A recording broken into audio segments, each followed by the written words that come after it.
Welcome, everybody. Welcome to the Flo Valley campus for our Underwood Memorial Lecture. This is number 49. Yeah. I'm LaRonda Wilson, the 46th Underwood recipient. And I'm Dr. Rokhaya, now aka Daba, and I'm the 48th Underwood recipient. This 2024 lecture is exciting and exceptional in many ways. Indeed, we are back in our newly renovated theater. We need a hand clap for that. For the 49th Underwood recipient, and what's so poetic is that the manager of this theater is our 49th recipient. Can't stop smiling. So we want to welcome all of you. We want to welcome Dr. Pippin, the cabinet, and leadership. We'd like to recognize and welcome the members of the Board of Trustees as well that are attending today, Dr. Craig Larson, Dr. Doris Graham, and Mary Lupke. Will all of the members of cabinet, leadership, Dr. Pippin, and our Board of Trustees please stand to be recognized?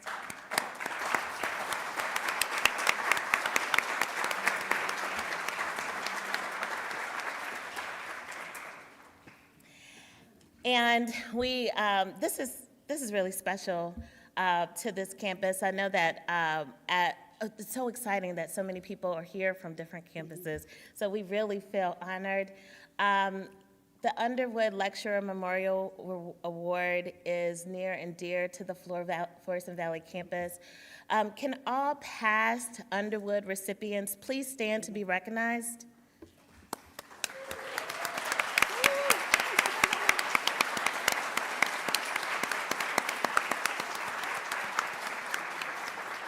We stand on your shoulders. Thank you. Don't forget this one. Oh, I'm sorry. I had one more thing. Welcome to all faculty and staff. Please stand if you're Flo Valley faculty, staff. Even if you're new, stand. Woo, look at that. Look at that.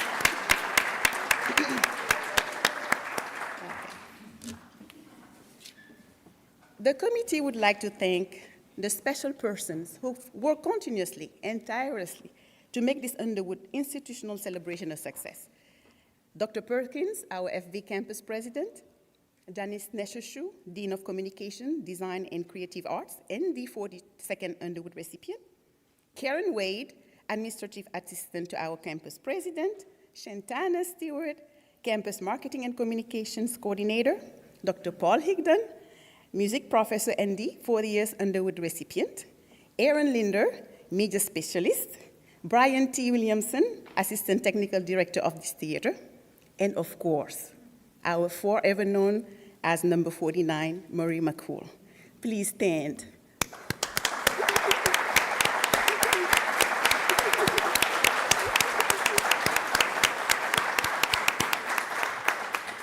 Since 1976, we've been celebrating this FV institutional tradition. David Underwood was known for his love of education. He was deeply concerned with the welfare of students and staff alike. His dedication went beyond office hours, and he tirelessly gave of his time and talents to further the educational mission of the Florissant Valley. Recipients of the Underwood Memorial Lecture Award demonstrate the same dedication and commitment. Chosen by a committee of peers, the recipients exhibit excellence in instruction and a genuine humanistic concern for students, faculty, staff, and all of education. I would like to extend a special welcome and thanks to the Underwood family for their continuous support of this FV traditional event. Annabelle, Catherine, and the members of the Underwood family who are joining us virtually, thank you and welcome to this 49th Underwood Lecture.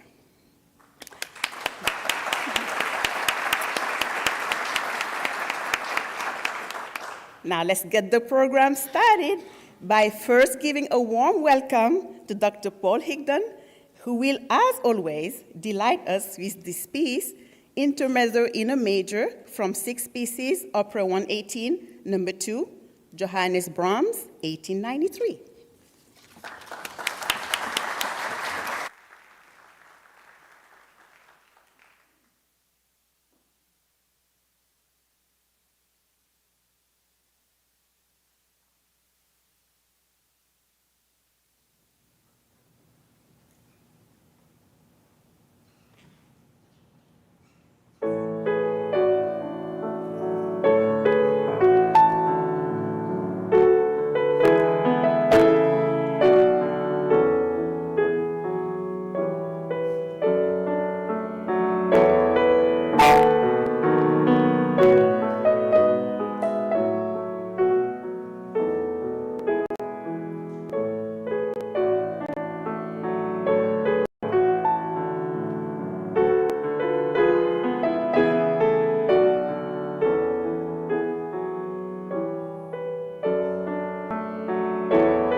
Thank you, Paul. As always, you have touched my heart and my soul. Now let's welcome to the stage Dr. Howard Rosenthal, the 47th Underwood recipient, who will introduce our 49th recipient, Marie McCool.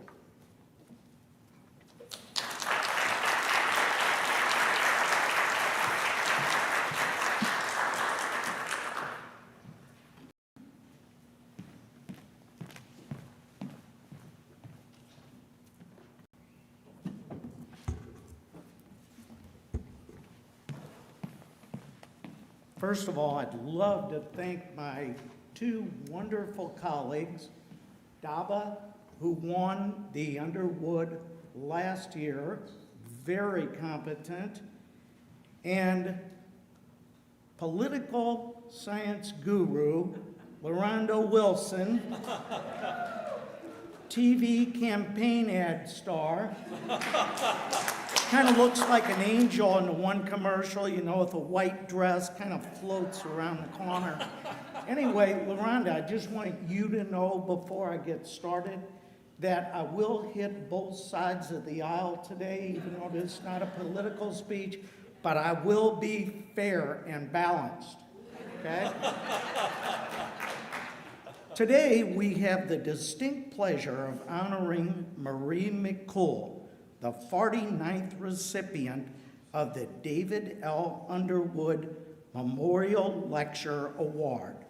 Marie's exceptional career is a testament to her dedication and innovation in theater and education. Now, she has so many accomplishments, I've encapsulated them into 5 key areas. Number 1, Marie McCool's journey and number 1 is Marie is a theater visionary and creative force, okay?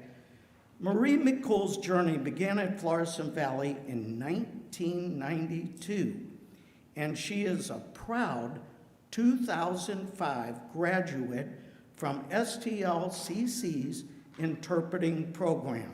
Over the past 32 years at the college, she has become a pivotal figure in our theatrical community. Her impact is evident in her impressive portfolio, including over 300 productions, 200 right here at the Terry M. Fischer Theater, okay? Marie's work at Flo Valley's Theater of the Deaf includes 25 productions where her creative vision has been particularly noteworthy. Her set design, Far Into the Woods, was highly acclaimed, earning the #2 spot in the Riverfront Times Best Local Theater Production, right behind West Side Story. Number 2, she is a champion of deaf theater and inclusivity. Marie's dedication to the deaf theater is exemplary. Her master's thesis, designed for the play Murderer, was praised for its accessibility and innovative approach. Her influence extends to collaborations with prestigious institutions, such as the Rochester Institute of Technology, enhancing the field's reach and impact. This commitment was recognized with a Community Service Award from the St. Louis Roundtable of Representatives on Deafness. Number 3, Marie is truly an inspiring educator. In the classroom, Marie has inspired countless students as an adjunct professor in theater and deaf communication studies. She believes theater is a powerful educational tool, fostering collaboration and exploration. Many of her students have gone on to pursue successful careers across the country in theater, and this is a testament to her dedication as an educator. Number 4, our Underwood recipient displays an abundance of talent with a touch of Hollywood and humility. Marie's talents go well beyond STLCC. She has stage managed for the award-winning 5 times gold medal international choir, the Ambassadors of Harmony, and designed scenery and lighting for the Ferguson-Florissant School District's Celebrate Children program. And remarkably, she undressed Martin Short. A unique and impressive feat. Wait a minute. What do you mean she undressed Martin Short? That is pretty unique. Show of hands, anybody else undress him in the audience? I checked with former Underwood winners. Nobody has undressed them. Okay? I couldn't find a single recipient that had. Now, I'm going to go off script just for a second here, folks, but I've got to say this because I taught human services at this college for a long time, and I dealt with a lot of clients, numerous clients. And I know these men. They are needy, always seeking attention, taking advantage of kind, competent women. Believe me when I say, and hear me when I say, I know Martin Short. And Marie, as a former Underwood recipient myself, I would like to give you some sage advice. But I'm only going to say this once because it's so painful. So listen. The next time he asks you, tell him to put his own damn pants off himself. Number 5, Marie espouses a family-first philosophy. Despite her many professional accomplishments, Marie's greatest pride is her family. She values raising her children, Andy and Alex, with her husband, Vic, as her most significant achievement. Our winner has helped 32 past Underwood winners, including me. Please join me in honoring this remarkable woman, Marie L. McCool, MFA, theater manager, designer, adjunct professor in deaf communication, as the 49th 2024 David L. Underwood Memorial Lecture Award winner.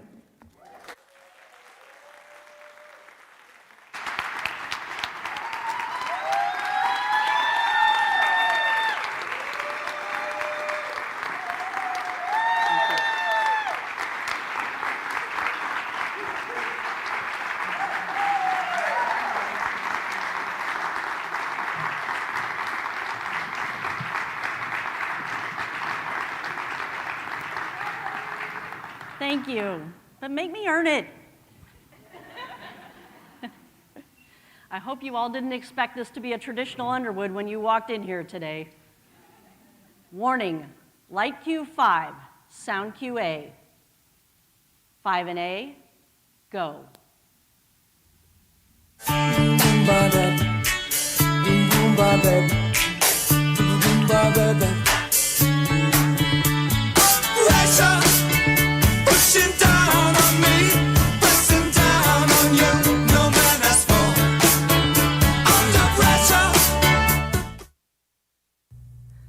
Places, please. This is your warning for the top of the Underwood Memorial Lecture. We have one shot to get this right. So let's do our best to make the magic happen. Break a leg, everyone. Warning sound cues B and C. Light cue 6, effects, screen, and curtain. Actors, ready? Sound, ready? Effects, ready? Lights, ready? Sound cue B, go. Welcome to the Terry M. Fischer Theater. Please be reminded that video recording, photography, flash, or otherwise is not permitted in the theater. However, we will make a one-time exception if you're holding a crayon and came for the Underwood presentation on August 14th, 2024. This would also be a good time to turn off your cell phone, text messaging device, or anything that might make a noise or a visual disturbance during the lecture. The Underwood recipient, her team, and your fellow patrons will appreciate it. Thank you. Light cue 6, sound cue C, curtain, go.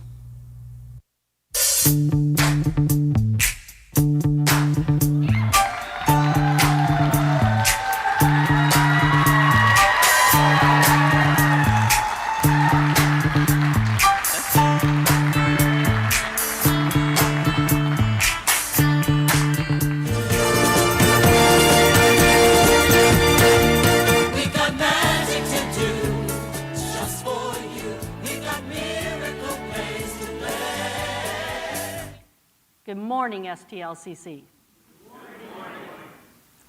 Welcome to my home away from home, the Terry M. Fischer Theater. We're going to have fun today. According to the Bureau of Labor Statistics, the average person will spend over 90,000 hours at work during their lifetime. For the math people in today's audience, I've estimated that over my 32 years at Florissant Valley, I've worked approximately 67,100 hours managing, designing, building, and painting. I've spent close to another 12,300 hours in rehearsal and around 2,400 hours running events.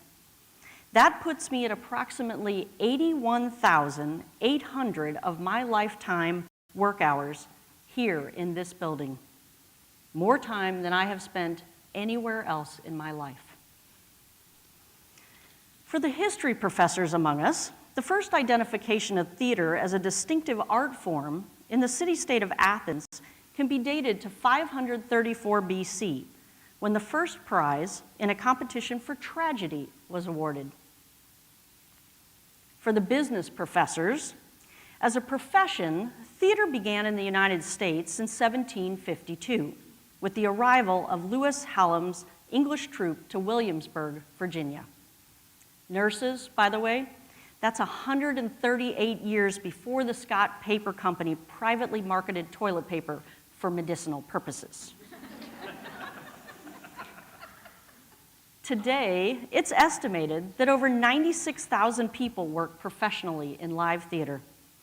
For our administrators, according to the National Association of Schools of Theater, there are 193 accredited four-year college theater programs across the United States, 4 in Missouri. There are 6 community colleges in Missouri that offer Associates in Fine Arts, Associate in Arts, or Associate in Applied Science degrees in theater. There's another 135,000 active members in the Educational Theater Association, which serves students K through 12, and well over 6,000 community theaters throughout the U.S. Those community theaters produce between 4 and 6 productions per year, and that number does not include churches that also produce theater.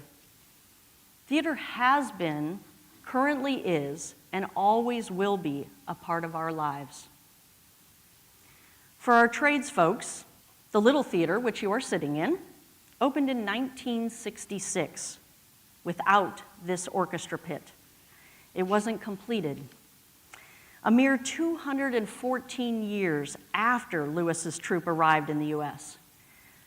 The orchestra pit wouldn't be finished until 1968. And the cost of this beauty? $537,244. The technical equipment, another $130,000.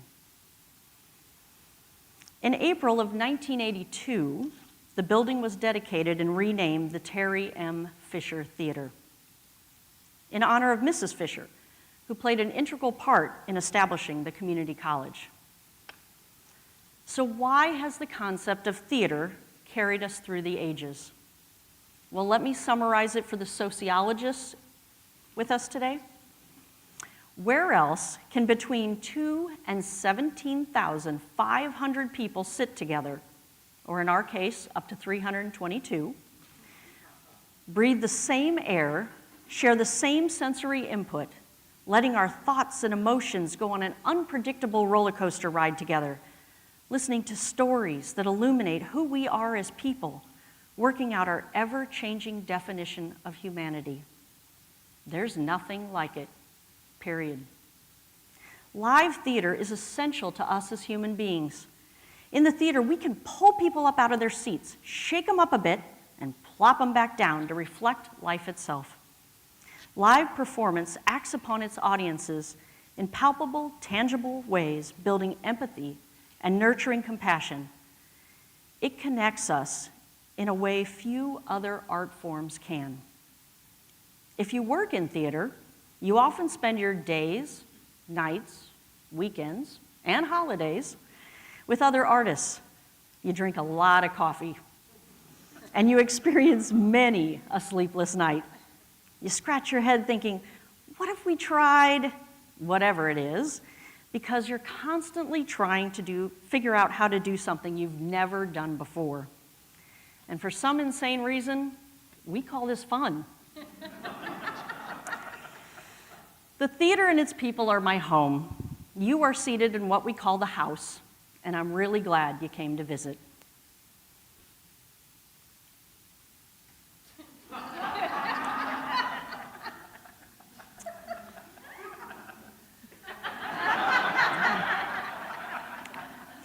Well, now that you've looked around at your neighbors to see who's creepy, and you know you did, I'd like to thank a few of them.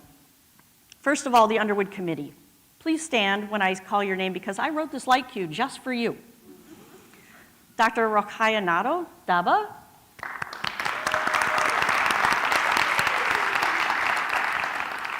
Dr. Howard Rosenthal. And Associate Professor LaRonda Wilson. Thank you for all your work. Let's give another round of applause to Dr. Paul Higdon on his remarkable playing.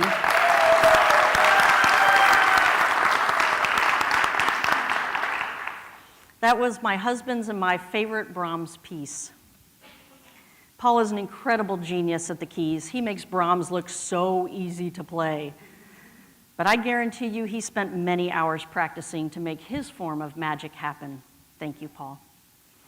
I thank Dr. Perkins and Matthew for the amazing breakfast this morning. Yay.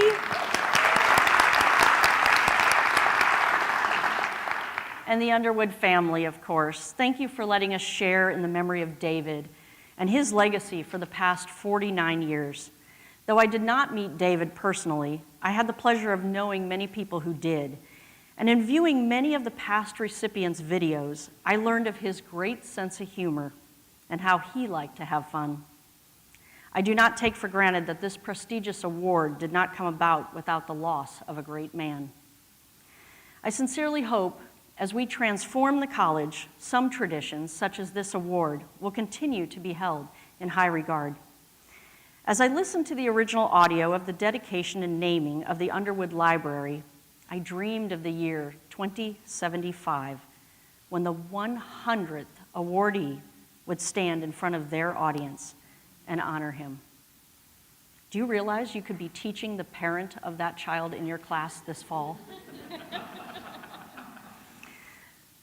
Well, we've already thanked the Underwood recipients, but let's thank you again in the light. Please stand.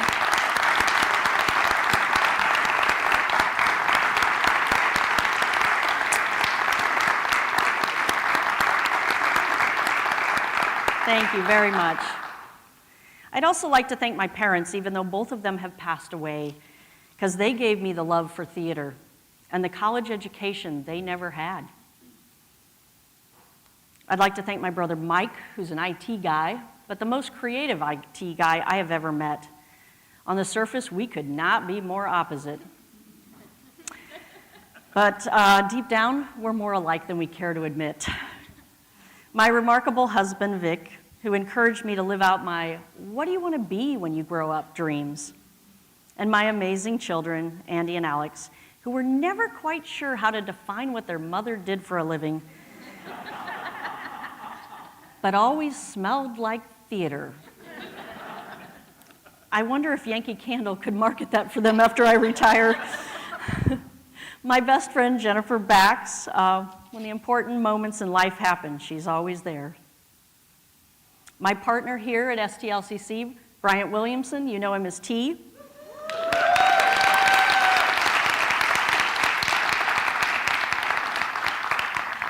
T started out as my student over 25 years ago. He became my friend, my coworker, and my greatest success as a teacher. Finally, I'd like to give a giant thank you to my entire Underwood team, or as Dean Janice Nesser-Chu would say, my tribe. I want to tell you how blessed I am to have them, and I mean blessed. Everyone, and I mean everyone, when I asked if they would be part of today's lecture, they enthusiastically said yes, and that was before I told them what I needed.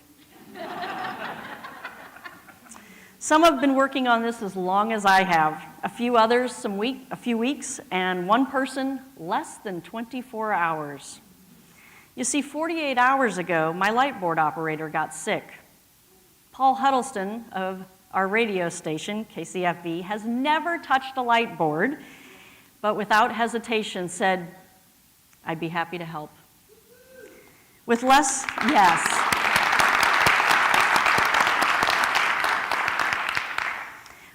than 18 hours to go, during what would have been our one and only full dress rehearsal, the power went out. Both Dean Janice and President Dr. Elizabeth Perkins checked in on me. How great is that, to have your bosses care that much? And I'm here to tell you, with this team, #49forever, I have all the confidence in the world that my vision of today will happen exactly as planned. I appreciate you all. Now, to go along with Underwood tradition, I must tell you a short story about my spring break.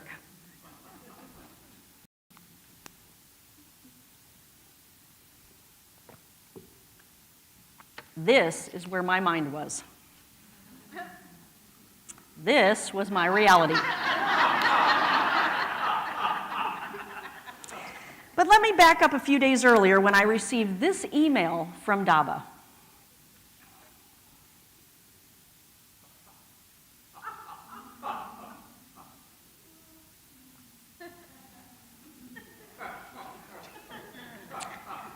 I wasn't available on Thursday.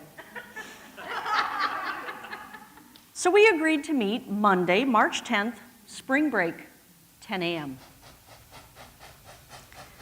After 32 years, I should have seen it coming. I should have suspected something. I didn't. I saw it coming the way you see a train coming when you're tied to the tracks. If any of you took bets today on whether you'd see me in a dress or anything but black, you just won. The dress is red. Poor Daba. I didn't make it easy for her. She asked for measurements, and I gave her a printout of the theater. She asked for help, and I asked T to assist her. She tried to hand me a tape measure. I had my own. She insisted I use hers and measure a chair. I kindly told her the chairs are different sizes. She pointed to one and, using her teacher voice, gently said, "Just measure that one."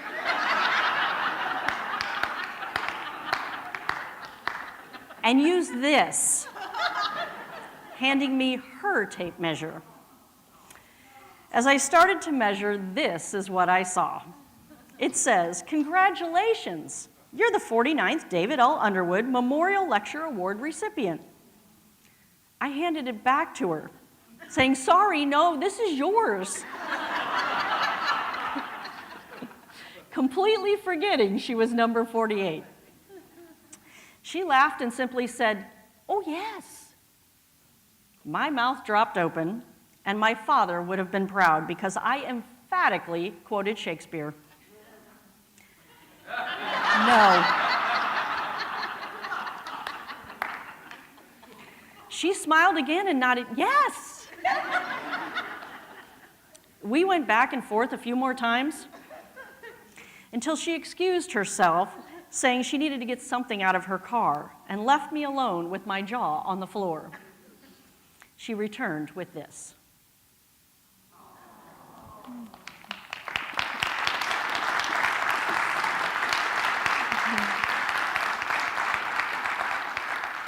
And here is Daba with the entire message and her tape measure.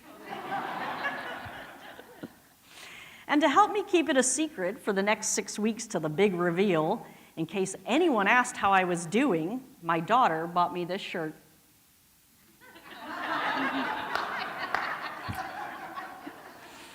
And since March 10th, I've been left alone with my thoughts, which is kind of like an out-of-body experience, considering I haven't slept through the night for the past 5 months.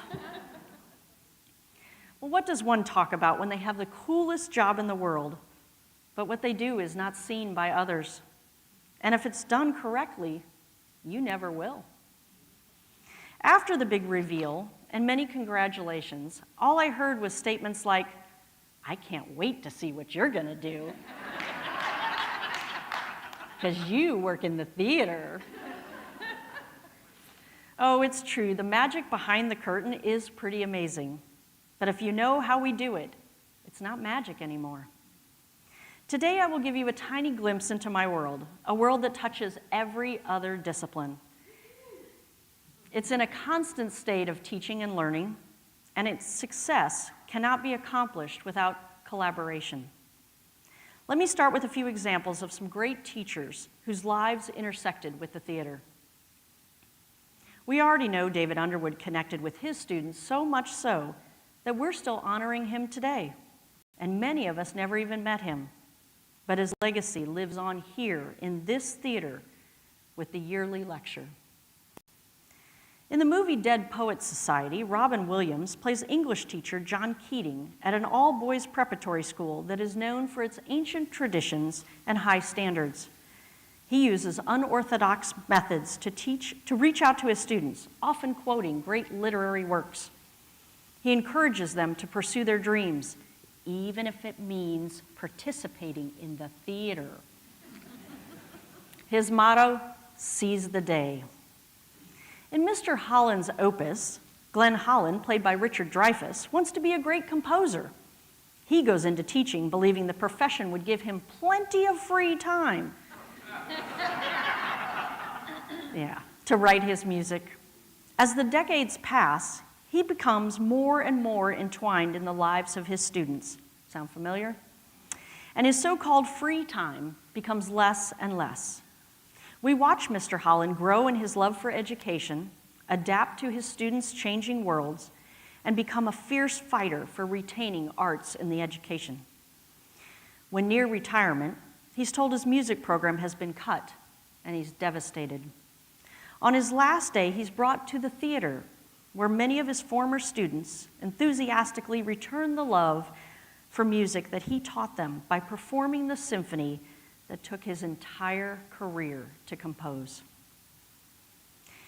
In the 1959 Tony Award-winning play The Miracle Worker, playwright William Gibson provides a glimpse into the true story of teacher Annie Sullivan, her blind deaf student, Helen Keller. Annie repeatedly signs letters into Helen's hand for objects she touches, until one day the magic happens, and Helen makes the connection between objects and words. Thanks to her teacher, Helen Keller would go on to graduate cum laude, From Radcliffe College, now a part of Harvard University. Do you know she was the first deaf-blind person to earn a college degree? She went on to become an author, a disability rights advocate, political activist, and lecturer. The Miracle Worker was performed right here on this stage in 1986, starring now retired assistant professor Lisa Gale Betzler as Helen.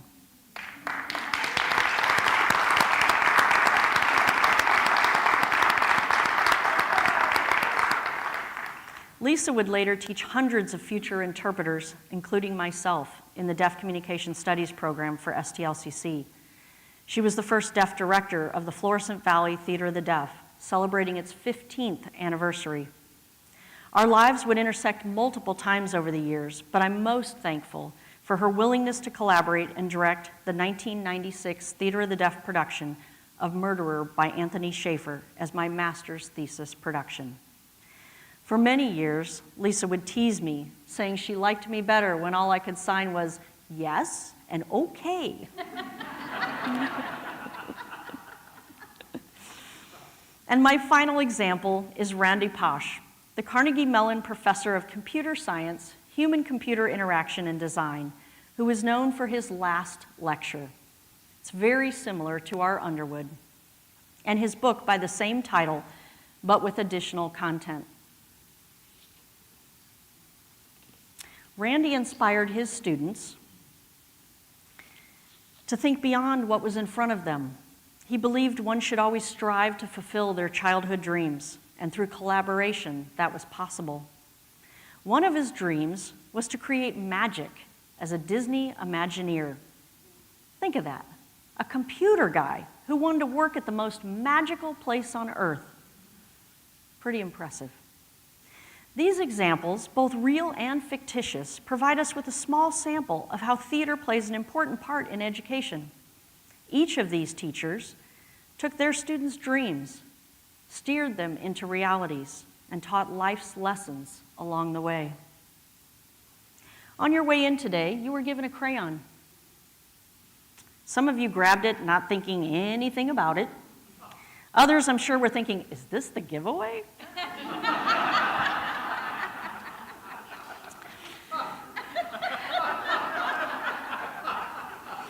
The art teachers in the room probably went through the box looking for a specific color. You know who you are because you probably held up the line. And you were wondering, ooh, what do I get to do with this? Well, raise your hand if you've been playing with your crayon, rolling it between your fingers. Some of you, yeah? Okay, good. If you haven't, do it now. Feel the paper, the wax. Admire the color you chose or were handed. Take a deep breath and smell it. Think back to your childhood when you were asked to draw a picture with a crayon of what you wanted to be when you grew up. Now tell your non-creepy neighbor what that was.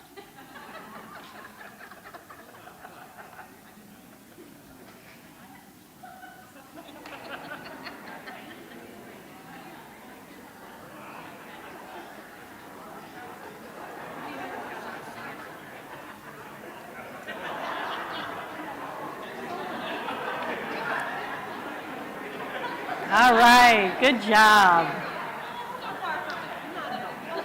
Good job, everybody. I hear a lot of laughter. Did your dream come true? When I was 6, I liked to color on road trips. One day, I left a violet-blue crayon in the back window of my parents' car just to see if it would melt. It melted, all right. Ran from one side of the back dash to the other. But from then on, the car always smelled like crayons. And the best part was, I didn't get in trouble. Probably because I blamed it on my brother. Sorry, Mike, if you're listening. But that fear of trying something new melted like that crayon. I became a what could go right instead of what could go wrong kind of person. Today's crayon is symbolic because it just made you part of a shared experience. You, like your crayon, are an individual and unique. And you will never be assembled this exact same way again, just like the crayons when they left the box.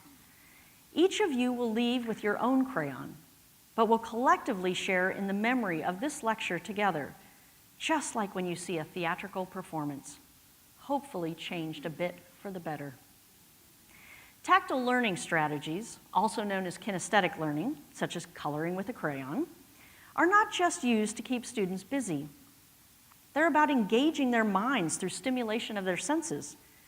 This approach to education, as our child development teachers know, can improve concentration, enhance memory, foster a deeper understanding of the subject matter.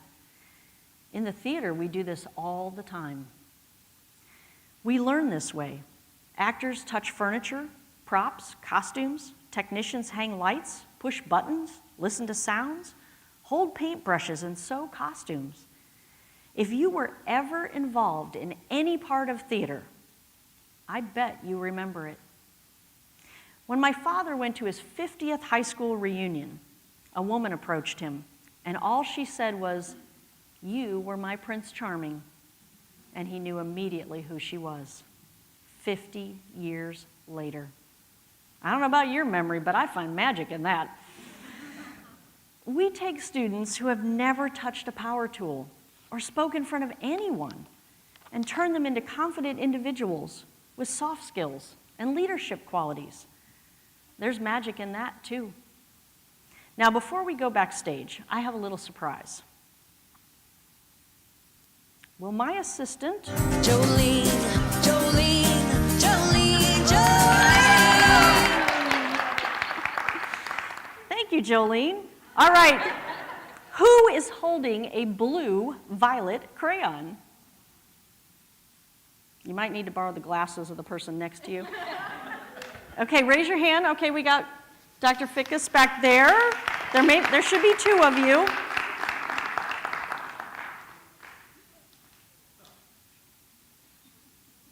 Who else has the other one? I know it was given out. Okay. So Cindy has the second one.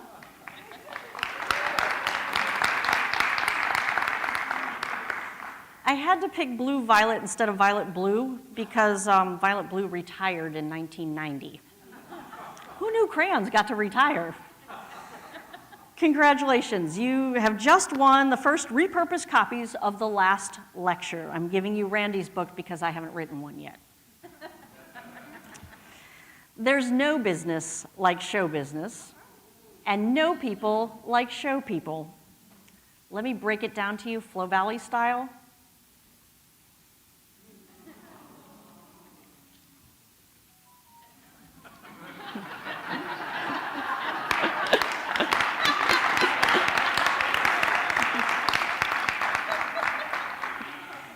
Theater is a collaborative art. We don't do any of it alone. I'd like to read to you a passage from Drew Campbell's book titled Technical Theater for Non-Technical People. I used the book when I taught stagecraft. Drew says, "There's no such thing as a one-man show. Being backstage means being surrounded by people, people who assume a wide variety of titles and responsibilities. As a show person, you don't need to know how to do all their jobs, because you don't have time to do all their jobs. You need to know who to talk to when the carpet is coming up behind the podium, or the work light backstage is burned out, or the Frosty the Snowman costume is ripping open. Scenic designers, prop coordinators, stage managers, tech directors, first hands, flymen, they surround you at every turn. And if they're any good, they're there to help you. So who are all these people? Well, it's not really an easy question. There are constant overlaps between areas of responsibility, and many things must be worked out on a case-by-case basis. Sometimes a simple task requires input from several departments. Consider this example. The script calls for a lamp to be sitting on a table. The scenic designer talks to the director and decides what the lamp should look like. This would be affectionately known as the napkin sketch. The designer shows the design to the props master, who either buys the item, pulls it from stock, or builds it. The finished lamp is brought to the stage where the electrician wires it up. The lighting designer decides how big a bulb to put in it and when it should be turned on. The lighting designer then communicates that information to the dimmer board operator, who, under the direction of the stage manager, operates the light during the show. If the light has to move during a scene change, that task is the responsibility of the stage crew. One object, 8 people. It's hard to believe we get anything done at all. Some people naturally gravitate to the theater. Others stumble into it by accident and just stay. Then there are those of us who are born into it, whether we realize it or not. For us, it checks all the boxes of the potential we have inside us. My journey to this very moment in time was filled with magical moments. My mother was gardening when the contractions started. My father was entertaining clients at a luncheon. Mom called my aunt, who was painting a wall. She and my cousin came over to watch my older brother. Little did they know I was eager for my entrance and was already waving my hand, ready to greet my dad when he came home. It was a grand performance, with the doctor as the director, relaying the information to my aunt, the stage manager, over the phone to my father, the stage hand, so my mother, the producer, could create her masterpiece.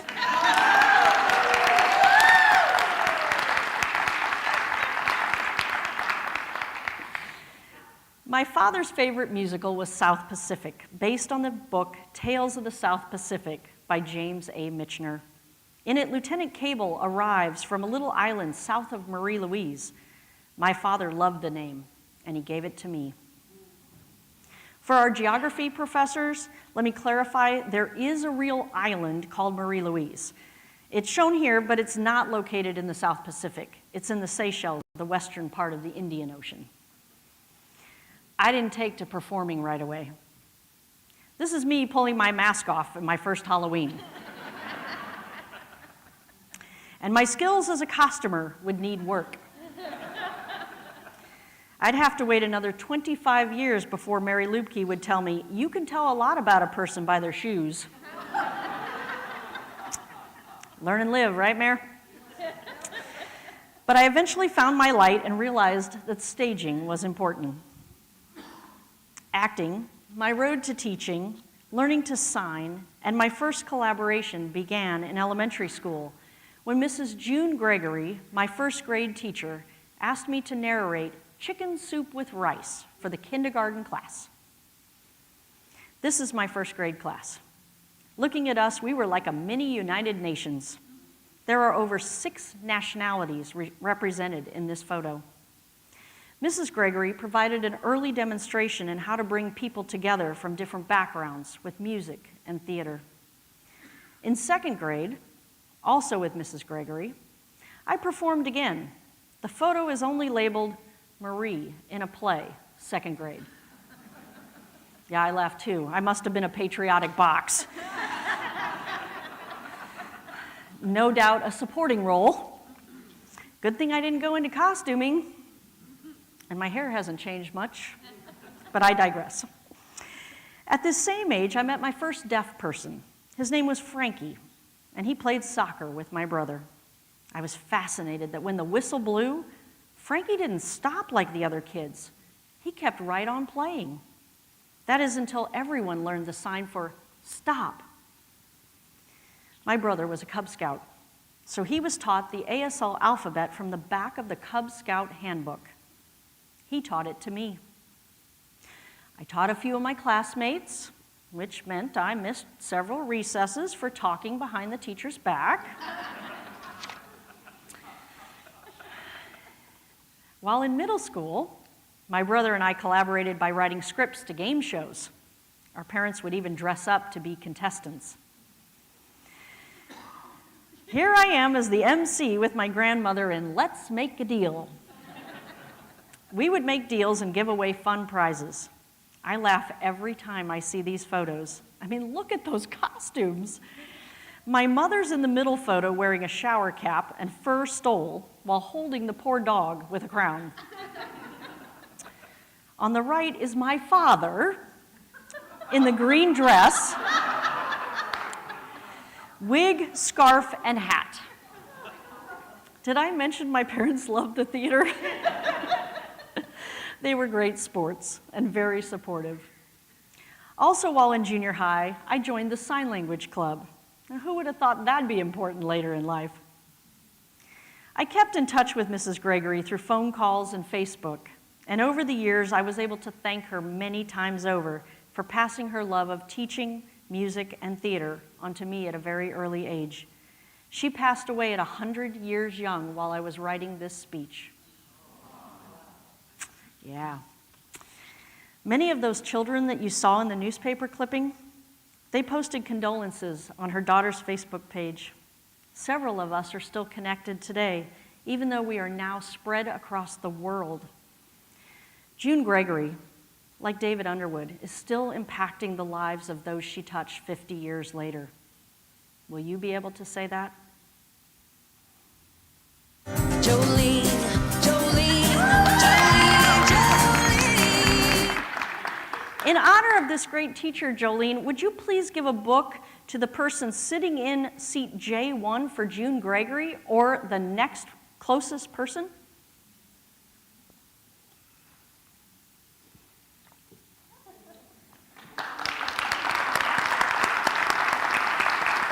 Awesome, thank you.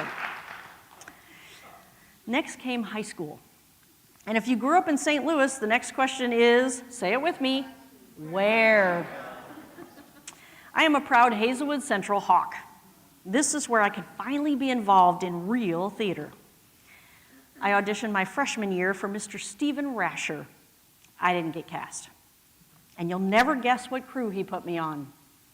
Costuming.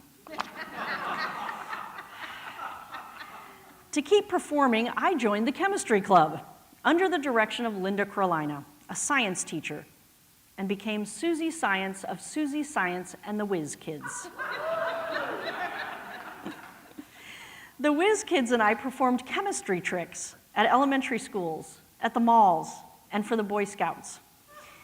We also entertained at birthday parties and walked in several parades.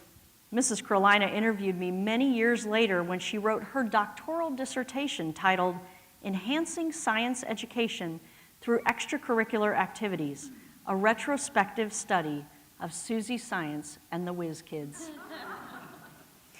She taught me courage and resilience, but most of all, she taught me chemistry of all things could be fun. I went back to the theater. I auditioned again. I still didn't get cast. I should have asked Mrs. Carolina what I could have done to improve. And now you're thinking, why would I ask a chemistry teacher about auditioning? Well, because science teachers have all the solutions. Jolene, Jolene, Jolene, Jolene. For the love of chemistry, Jolene, would you please pass a book to the person sitting in C102 or the closest person to them for my science teacher's classroom?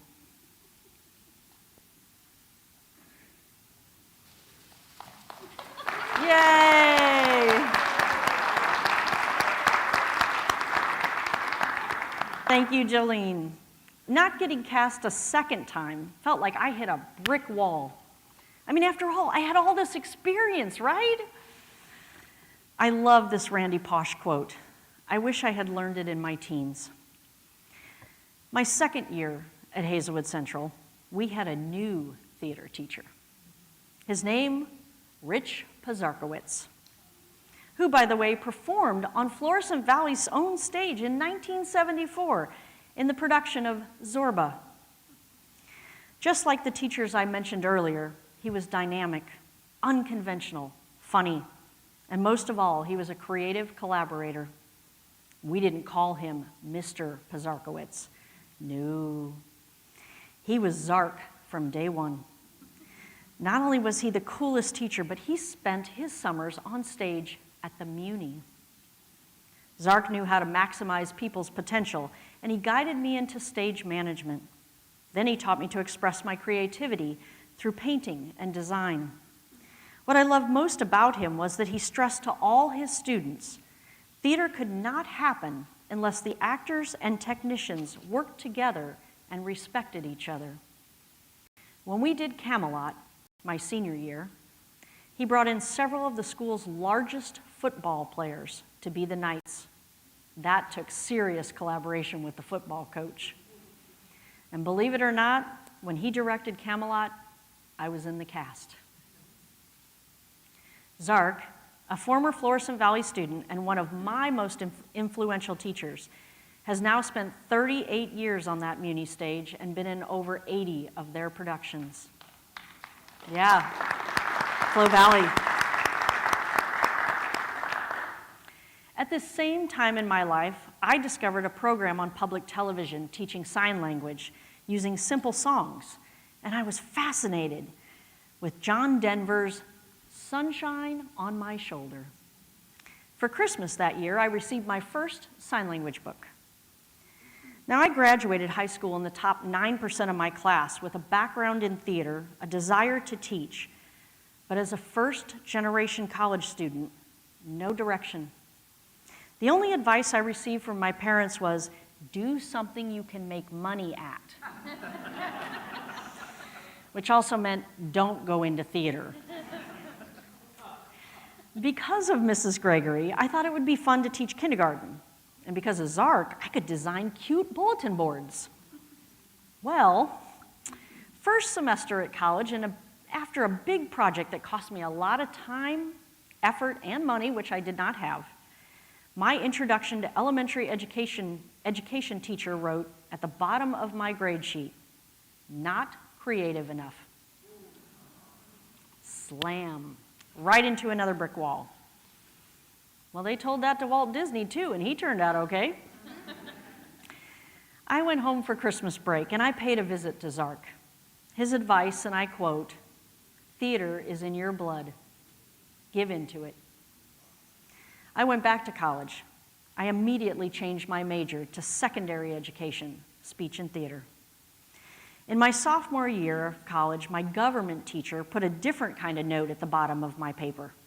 He said, "Marie, I don't believe the errors I see are due to lack of intelligence, but due to dyslexia. Are you dyslexic?" Wait, what? Back that truck up. I had an undiagnosed learning disability. I was born in the middle of this timeline when dyslexia was just starting to be understood. Dyslexia is like having a superpower where your brain rewrites the script of reality. Sometimes you get a plot twist, and at other times you end up with a really interesting version of the story. I was 20 years old when I found out that my brain was working faster than I could speak or my hands could write. Truly an aha moment. When I thought back over those 20 years, so many things finally made sense. I was a poor speller. I hated to read. I had a bit of a stammer. I mispronounced difficult words, yet knew exactly what I should have said. Symmetry was very confusing. I preferred a lot of color to distinguish things, and I needed lists to organize my thoughts. Lots of lists. I even have lists of my lists. Now I understood why I wasn't cast in shows. However, my brick wall was beginning to crack. I read up as much as I could on what seemed to be this fairly new disability. I learned coping strategies and became more supportive of other people's unseen challenges. I got involved in the college's theater program, working as a stage manager with new confidence under the direction of David Hartman. David knew the magic of theater, and he passed it on to me. I stopped auditioning and started focusing on where my skills really were. In my junior year, my friend Chris asked me if I'd be willing to read at auditions because they were short on women. And this would be for the senior-directed one-acts. Read? Out loud? Are you kidding me? And in 20 seconds of bold, insane courage, I said, sure, why not? After all, I wasn't really auditioning. I was cast in the lead role, Della in Gift of the Magi. Jolene. Jolene, Jolene, Jolene, Jolene. Would you please gift the last books away to the people sitting in D7 and M14? D for Della, M for Marie, 7 for Lucky, and 14 because it's my favorite number.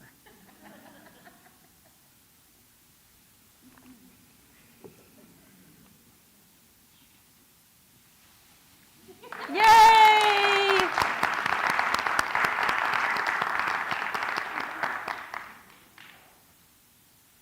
Okay, since no one is sitting over here, is there anybody who wants to read Randy Pasha's last lecture? Would you please pass the book to, I believe that's Tom over there. Yay! Thank you, Jolene. You're a great sport. With that roll, the brick wall in front of me came crumbling down. I met the challenge. I conquered my fear, and I proved how bad I wanted something. During my final year of college, the theater produced Children of a Lesser God. Many nights were spent at the D&G Bar and Grill, watching our actors sign their lines. I can still hear the primal scream made by Lisa Taylor, our lead actress. I graduated college with the highest GPA in my field, and thanks to my previous teachers, theater and others, I had a wide variety of skills. After spending a few months as an educational interpreter / park ranger at the Gateway Arch, I applied for my dream job in educational theater at Florissant Valley. It is here, in this building, where my childhood dreams would come true.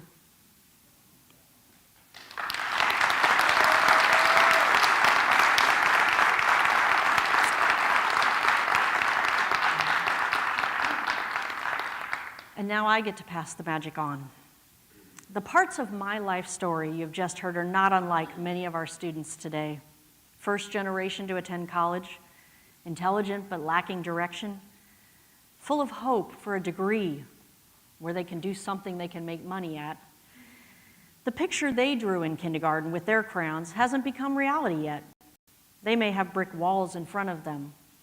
It is our responsibility working in higher education to not only teach them the subject matter we are experts in, but show them how to cope with the challenges they face and provide guidance so they can break through their brick walls, making their dreams come true. As a theater manager and designer, I get the privilege of bringing extremely talented and knowledgeable people together, which in turn creates magic on this stage and in people's lives, far bigger than any kindergarten bulletin board. Educational theater, that magic relies on a three-part collaboration. The first involves a desire to teach. Theater people, meaning actors and technicians, can take a dark, empty stage and in only a few weeks create an entire world. They fill it with people who have a situation to resolve. Literally, it can be anything, anywhere, and at any time their mind can dream up. Some of the most magical moments at Florissant Valley in my tenure here include Almost Maine, where we made it snow on stage and in the audience. In The Diary of Anne Frank, a stove billowed smoke during Anne's nightmare about her friend in a concentration camp. Florissant Valley's Theater of the Deaf 40th anniversary production, Arsenic and Old Lace, had pictures on the walls that moved and talked like in the Harry Potter movies, voicing the lines for the hearing audience. Terra Nova filled the stage with icebergs as we raced with Odmundson to the South Pole, where we created the Aurora Australis. Through projections, we took people back to New York just before the Twin Towers fell, in Land of the Dead. And we examined the lives of 6 wrongly convicted inmates in The Exonerated. We built the bridge from New York Central Park in I'm Not Rappaport and turned two 18-year-old students into 80-year-old men. Then we transformed Cinderella in Into the Woods. We successfully made it rain on stage in 110 in the Shade, had actress Trayman Crawford spontaneously bleed from the palms of her hands 3 feet in front of the audience in Agnes of God. And we brought several audience members up on stage to compete in the 25th annual Putnam County Spelling Bee, including Officer Terry in the back.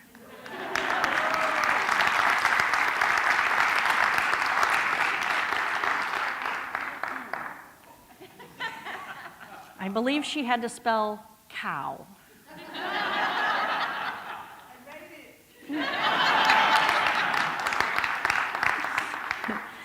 We even had Puck zip line from the Annie Probe, that little box up there, to the stage in A Midsummer Night's Dream to warn the audience, do not use your cell phone during the show.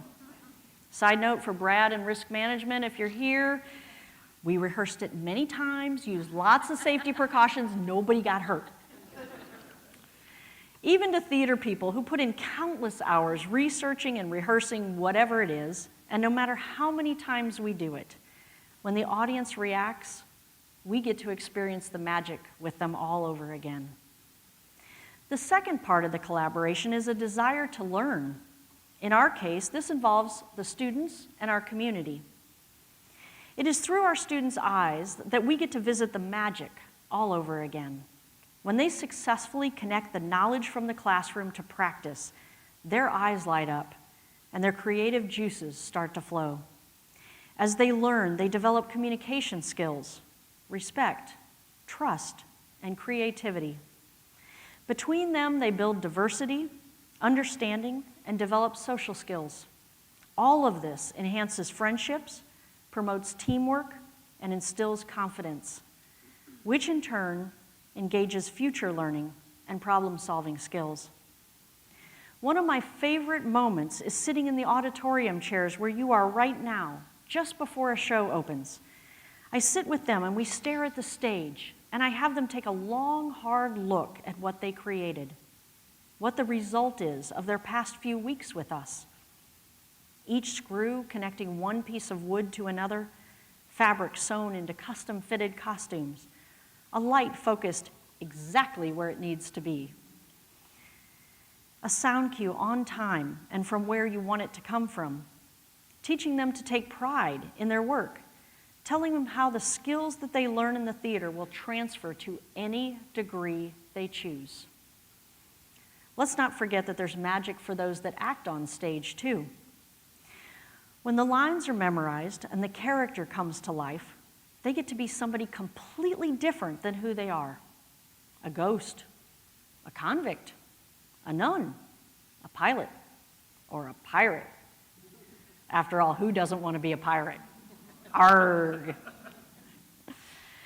Dr. Louis E. Catron, a professor of speech and theater at William and Mary from 1966 to 2002, compiled a list of 25 skills, traits, and qualities of personality that are usually well developed in individuals who complete a 4-year undergraduate degree of study of theater. As you peruse this list, keep in mind that they can begin this journey at the community college level. And as they do, they learn about theater too. And finally, the third part of this collaboration involves the audience's desire to accept. It's true that actors and technicians together can make you laugh until your sides hurt, cry for someone you've never met, hurt for an injustice you had not considered before, or discuss a taboo subject. But only because you, as an audience member, are willing to suspend your disbelief that you're in a theater, that you're watching actors, and that what you're seeing isn't real. Most people think those who work in theater play all day, every day. Is that true? Of course not. But it is a compliment when you think about it. Magic involves making the audience believe that they have seen something impossible happen. Now, it may take us weeks of planning, preparation, and rehearsal to produce what seems effortless. But if we can get an audience to forget their to-do list, even for a short time, we've done our job. Collaboration should be fun, and if it isn't fun, you're on the wrong team. With some help from today's audience, I'd like to try to demonstrate how theater collaboration works, also known as magic. I need 5 volunteers.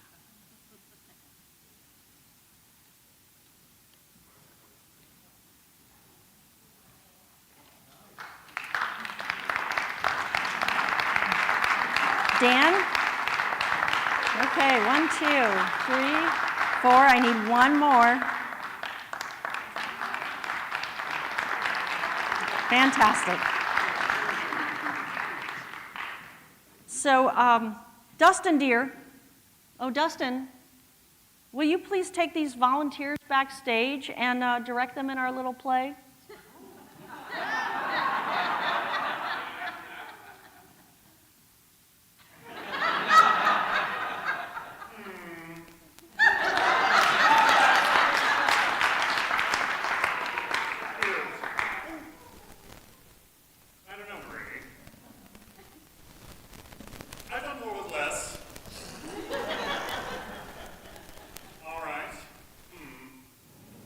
Examine you.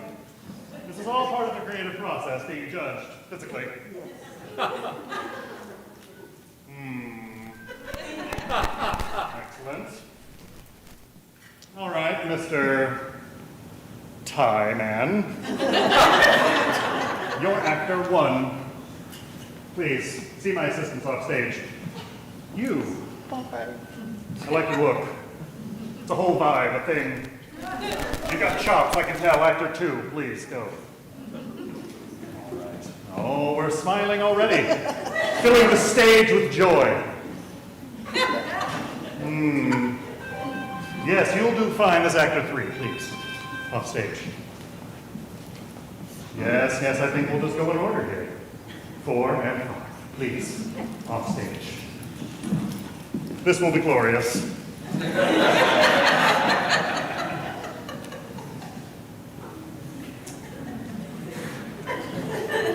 This would be code words for a spontaneous theatrical explosion of chaos.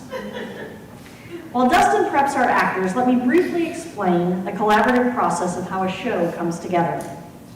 We always start with a script. Then we audition actors, we create a set, gather props, add sound, lights, and costumes, and after many rehearsals, we finally perform. With our volunteers, we'll be doing a very fast version of this. Since theater people tend to push the boundaries, I thought it'd be fun to create our story with the librarians in mind. The script, which I have chosen, comes from a book that was banned for over 25 years from the New York Public Library. Today, we're going to adapt it to the stage. Goodnight Moon was written by Margaret Weiss Brown in 1947 and was quickly banned by the New York Public Library by expert librarian Anne Carroll Moore because it didn't teach children anything. In Margaret's defense, Amy Crawford wrote an article in the 2017 Smithsonian Magazine where she stated, Margaret wrote the book because she had studied child development and believed children preferred stories about everyday topics rather than fantasy. Today, more than 48 million copies have been sold, and it's been translated into more than a dozen languages. I think it'll be the perfect teaching tool to use for this collaborative demonstration. Ladies and gentlemen, here is our unrehearsed and live-directed collaborative production of Margaret Weiss Brown's Goodnight Moon.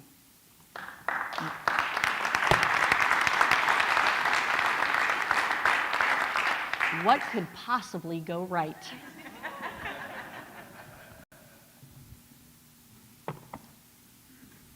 Would you please join me down here?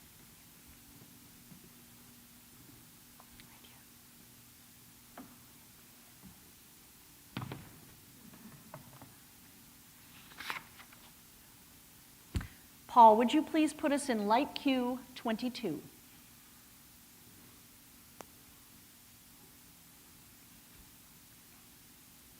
In the great green room.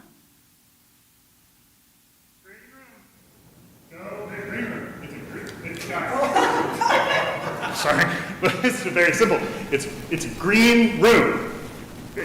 It's the first line in the show. It's green. It's a green room. This is better, but it's not enough. This is just a green wall. We need a green room. It's not complicated. All we have to do is make the whole thing green. That's the whole thing. It's a whole vibe thing with the lights. This is much better. This is good. See, this is what we're going for. You know, honestly, seriously, I couldn't do this without you. You're amazing.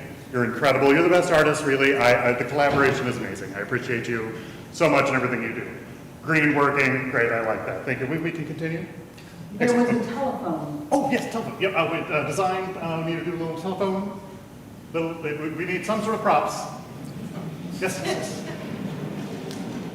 Oh, okay. All right. Oh, very French. Okay. And, oh my. How 2001.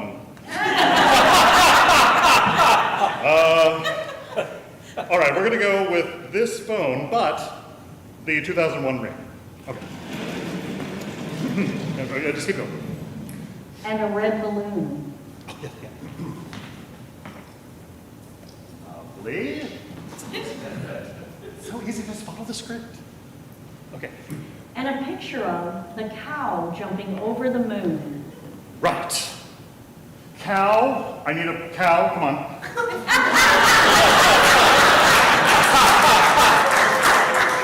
Excellent. We've got a picture and a moon and a perfectly cast cow. Wonderful. All right. Now, if you would please, and that's you can see, there's the moon picture, and we are leaping over the moon. Early. You have to just take it when you feel it. And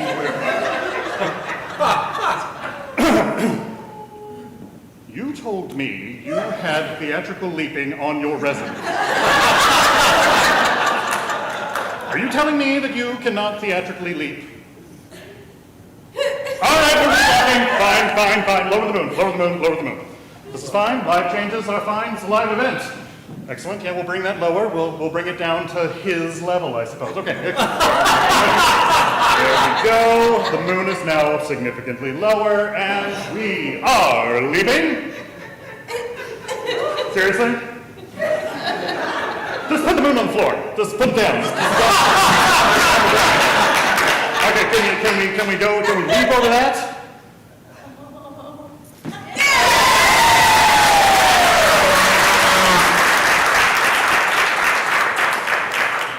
Incredible. All right, let's continue. And there were 3 little bears sitting on chairs. Bears and chairs.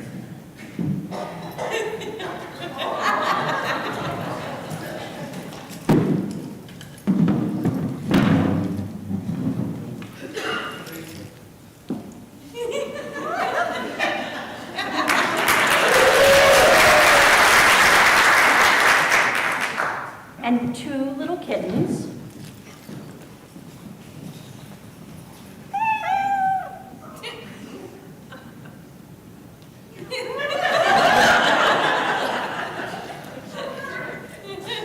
And a pair of mittens.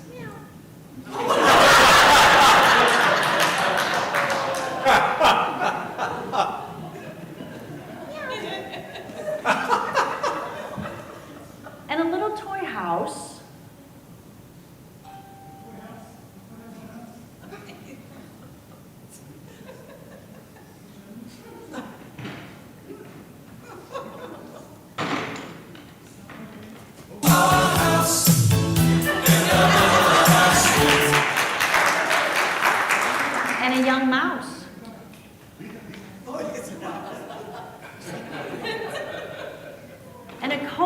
brush and a bowl full of mush.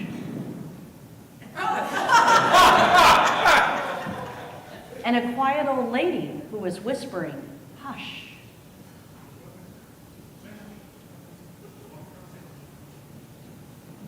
Hush.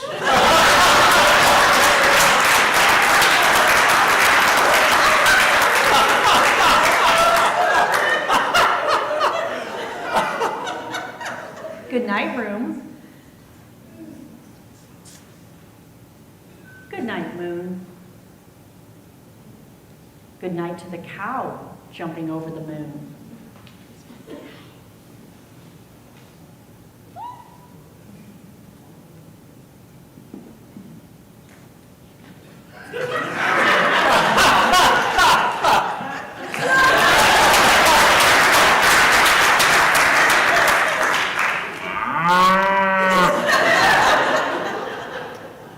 Good night, light.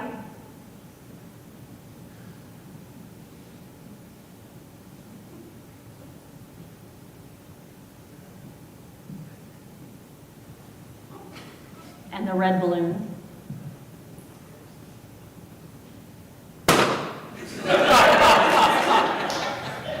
Good night, bears, and good night, chairs.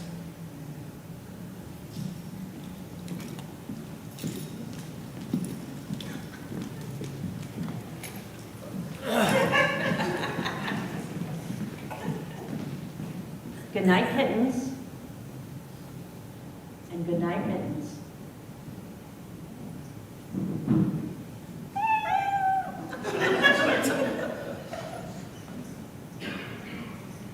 Good night, kittens, and good night, mittens.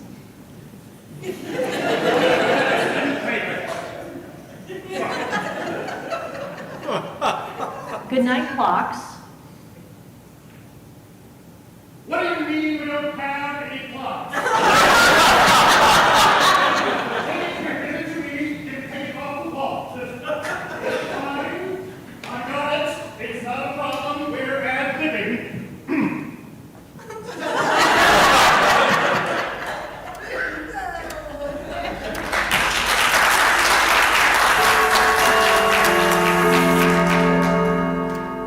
And good night, socks. You have got to be. All right, fine, I'll do this one too. Disgusting.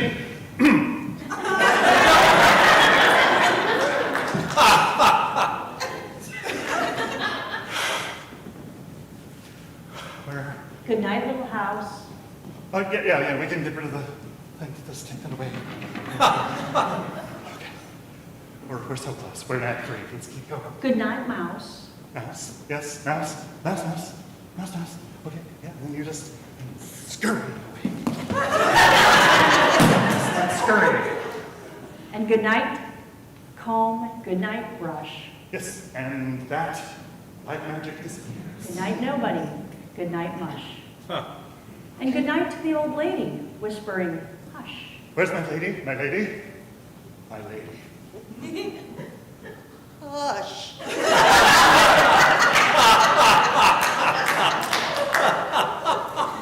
Good night, stars. Okay, yes, light and sound. Oh my goodness. Good night, air. Yes, light and sound, go. Good night, air. There it is. Oh, we're so close. We're so close. Good night, noises everywhere. Take it out. Take it out.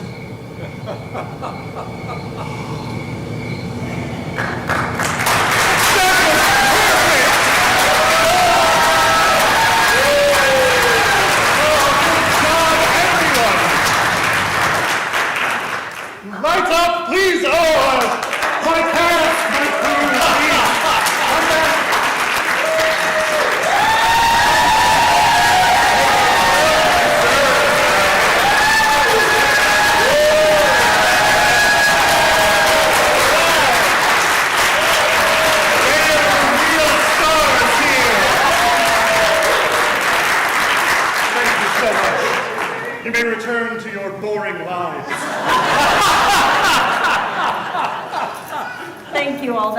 awesome. And I bet you'll never forget it. Before you leave today, those of you in the cast, please see Jolene. She has a gift for you that she will give you, that we give to all our actors who grace our stage for the very first time. See how much fun collaboration can be? You too can make magic happen. On the first day of class, give your students crayons and have them draw a picture of their future. Remind them why they're in college and the role that your class plays in their future.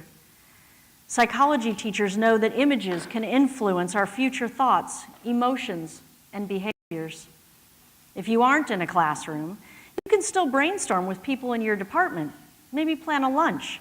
Have someone bring a crayon with something to share that inspires. Discuss how you can help each other improve processes. As we walk down the pathways of transformation together, our collaborations are more important than ever. In your personal life, maybe that picture you drew in kindergarten of what you wanted to be when you grew up is still waiting.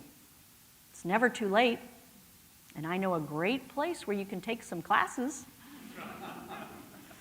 In this shared hour, we have gone backstage and learned about the magic of theater, how it touches every other discipline, its influence on an audience, and why collaboration should take things to a higher level while also making it more fun.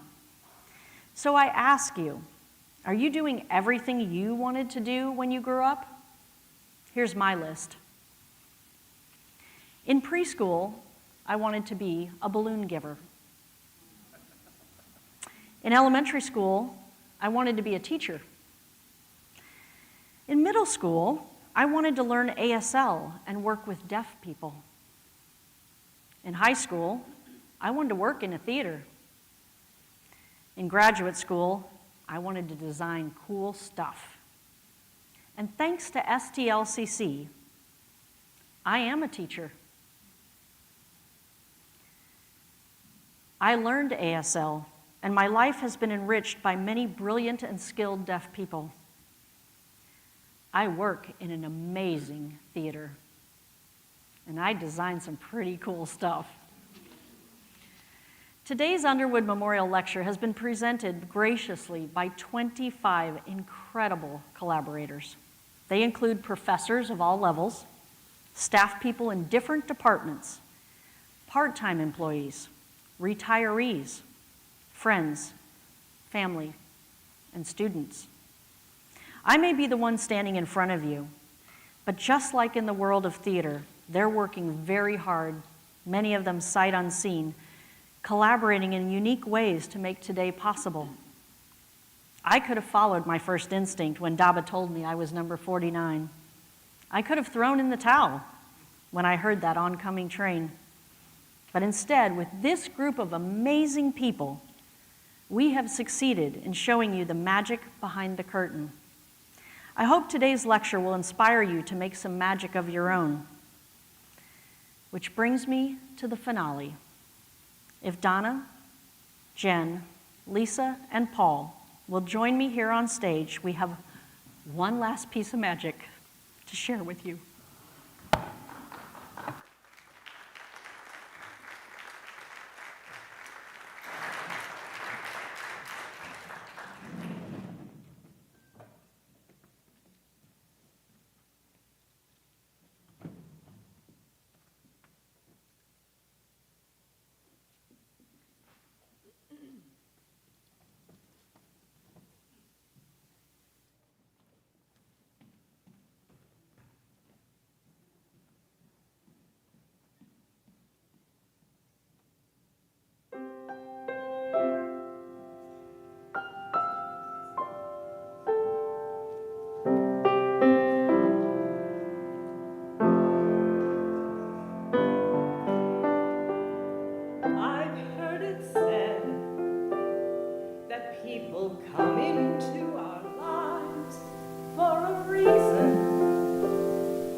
help us most to grow if we let them.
Streamers, go!